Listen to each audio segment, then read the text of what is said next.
Il n'y a aucune justification dans l'islam pour ce genre de violence. Mais vous savez, expliquer quelque chose n'est pas la même chose que le justifier. Je ne justifie pas ce qu'ils font. Je pense que c'est répréhensible. Mais je comprends comment ils fonctionnent. Leur état d'esprit et comment ils, vous savez, et ce type dans le Michigan en est un exemple. Je ne suis pas d'accord avec ce qu'il a fait. Il est probablement mentalement déséquilibré.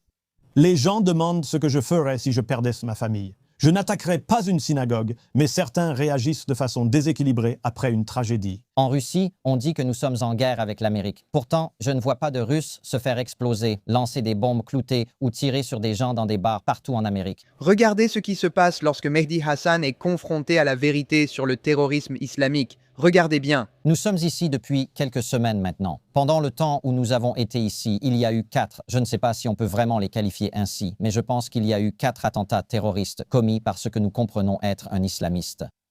Voyez-vous cela comme faisant partie, vous avez parlé de retour de bâton, considérez-vous cela comme faisant partie du retour de bâton? Ou bien existe-t-il une autre raison pour laquelle cela arrive de plus en plus souvent aux États-Unis? Oui, c'est une bonne question. C'est très inquiétant. C'est l'une des choses qui m'empêche de dormir la nuit. Je pense que plus on voit cela, plus on va voir de véritables divisions dans les communautés. L'islamophobie est déjà incontrôlable chez les républicains. Ils cherchent tous les prétextes. Avez-vous vu les tweets d'Andy Ogle affirmant que les musulmans ne font pas partie de la société américaine? Je ne le vois pas du tout comme ça. C'est un membre du Congrès républicain qui a dit que les musulmans ne sont pas les bienvenus en Amérique. Et il y a d'autres musulmans. Et il y en a un autre qu'il continue de tweeter. Randy Fine a dit « Si je devais choisir entre les chiens et les musulmans, je choisirais les chiens ». Les musulmans qui ont vécu là-bas après le 11 septembre l'ont ressenti. Moi, je suis arrivé en 2015. Les musulmans de la famille de ma femme et mes amis affirment que l'islamophobie est pire aujourd'hui qu'après le 11 septembre. À l'époque, George Bush a déclaré dans une mosquée que l'islam, c'est la paix, ce que Donald Trump ne ferait jamais. Et donc, dans un climat d'islamophobie, bien sûr, tout musulman qui se revendique comme tel et qui commet un acte terroriste contre une synagogue, une université ou quoi que ce soit, ce sera un acte criminel et moralement répréhensible, mais aussi une catastrophe pour les relations communautaires, le débat politique et certaines questions culturelles évoquées. J'ignore ce qui motive ces personnes, c'est difficile à dire. L'homme qui a attaqué la synagogue dans le Michigan récemment, il y a des informations selon lesquelles ses 2 frères ont été tués, ainsi que leurs enfants. Ils étaient 2 membres du Hezbollah. Certaines personnes le disent, mais sans confirmation. Les médias donnent des versions diverses. Certains évoquent le Hezbollah, d'autres pas. Nous ignorons la vérité, mais cela reste possible. Il semblait en colère à propos de ce qui s'est passé au Liban. Cela n'excuse pas ses actes, mais c'est l'impression donnée. Une autre attaque a eu lieu la même semaine en Virginie, sur un campus mené par un homme lié à Daesh récemment libéré de prison. Encore une fois, je ne sais pas parce que les gens disent qu'il était malade mental. Les musulmans, on plaisante toujours en disant qu'on n'a jamais le droit d'être malade mental, n'est-ce pas? Il n'y a que le tireur de masse blanc qui peut être considéré comme malade mental. Les musulmans, il n'y a jamais de maladie mentale dans notre communauté. On est tous juste des islamistes.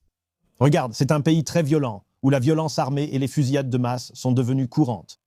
La nuit où la guerre avec l'Iran a commencé, une fusillade de masse a eu lieu dans un bar à Austin, possiblement liée selon certains témoignages. Je n'ai pas... Il portait un t-shirt où il était écrit « Propriété de l'islam ». Il avait un drapeau iranien, peu importe. Il y a donc certains liens. Mais quand l'histoire est sortie, la plupart ont haussé les épaules. Encore une fusillade de masse dans un bar, c'est devenu normal ici. Et puis quand on ajoute l'angle politique ou religieux, alors ça devient une grande affaire médiatique. Je pense, pour être juste, et en fait, je veux dire, ton point sur la maladie mentale, je n'ai jamais entendu qu'on décrive un musulman comme quelqu'un qui souffrait vraiment de maladie mentale. Non, il y a un célèbre mème de Family Guy. Je le connais. Mais d'un autre côté, je pense aussi que si tu as un homme blanc et qu'il y a le moindre lien avec la suprématie blanche, ça aussi, c'est amplifié, non? Parfois. Donc, quand il y a une tuerie de masse, si tu regardes les études, en réalité, on parle 8 fois plus des motivations et de la religion d'un tireur musulman que d'un tireur blanc, selon de nombreuses études. Le point que j'allais soulever, c'est que si quelqu'un porte un t-shirt disant « propriété de l'islam » ou si quelqu'un est membre de Daesh ou si quelqu'un exprime son allégeance à...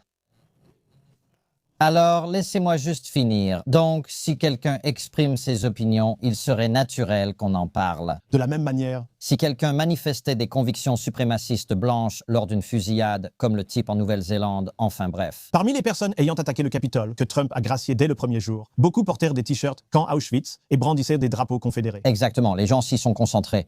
Et Trump les a graciés. Attends, mais tu es en train de détourner mon argument. Je ne défends pas Trump, d'accord? Je m'excuse.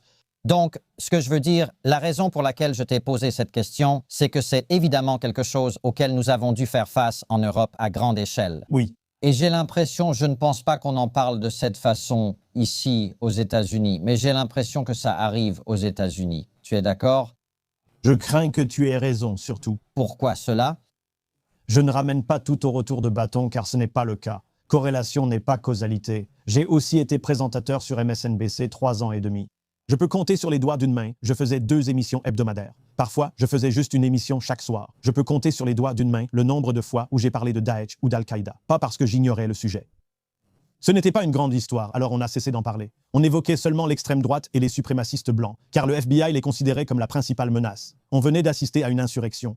On arrêtait sans cesse des cinglés qui voulaient, vous savez, des membres de milices qui voulaient tout faire exploser, qui pensaient que le Covid était un moyen pour ce gouvernement de prendre le contrôle de l'Amérique. Tout ça, n'est-ce pas? Donc je pense que les gens se sont relâchés, surtout dans ma communauté, en se disant « Oh, plus personne ne pense que les musulmans sont des terroristes. Il n'y a plus de terroristes musulmans. » Maintenant, comme tu le dis, il semble bien qu'il y ait une recrudescence. Est-ce que cela a un rapport avec l'élection de Donald Trump à la présidence? Cela concerne-t-il la guerre à Gaza, le génocide à Gaza? Les services de renseignement américains ont averti Joe Biden dès la première année du génocide qu'il deviendrait un puissant levier de recrutement pour toute une génération pour les groupes islamistes et djihadistes mondiaux, représentant une menace pour les États-Unis. Évidemment, il n'est pas nécessaire, je n'ai pas besoin d'être un membre des services de renseignement pour dire cela, c'est simplement du bon sens. Si des gens passent 2 ans à regarder un génocide à Gaza, certaines personnes, des gens plus déséquilibrés, des personnes plus extrêmes vont se dire « je veux me venger, je veux tout faire exploser ». Eh bien, pourquoi cela? Je veux dire, je ne vois pas les Russes ou les Ukrainiens faire la même chose, alors qu'ils ont aussi dû faire face à différentes choses et pourraient reprocher quelque chose aux Américains ou autres. Pourquoi cela? Je ne pense pas que ce soit une bonne analogie.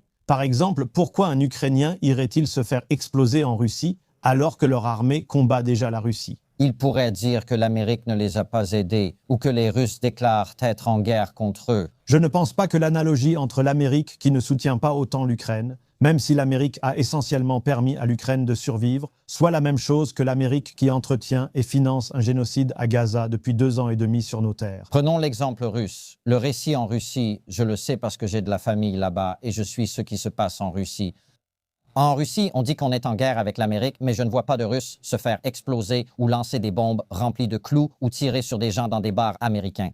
Constantine Kissine avance ici un excellent argument que Mehdi ne peut tout simplement pas réfuter. C'est ce qu'on appelle le syndrome de ceux qui se font exploser. Ce phénomène qui, pour une raison quelconque, ne se produit que dans le monde islamique et la foi islamique, et qui est commis par des musulmans, où l'on voit attentat terroriste après attentat terroriste, il y a, pour une raison étrange, un schéma qui se répète. Et le schéma, c'est l'islam. Et la question que je poserai à Mehdi, c'est: il y a beaucoup de juifs, de chrétiens, d'hindous, et toutes ces personnes dont les membres de la famille sont tués par des musulmans, par des djihadistes, par des islamistes. Et pourtant, ils ne semblent pas aller à leur mosquée locale pour la faire exploser. Ça n'arrive tout simplement pas, on ne le voit pas. Et pourtant, semaine après semaine, nous voyons des gros titres mettant en avant des attaques djihadistes islamiques en Amérique.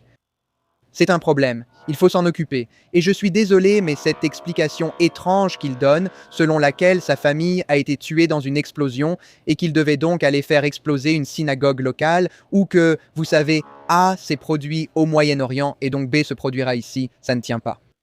Cela n'arrive tout simplement dans aucune autre religion, et c'est donc la réalité avec laquelle nous devons composer. Merci d'avoir regardé, à la prochaine vidéo.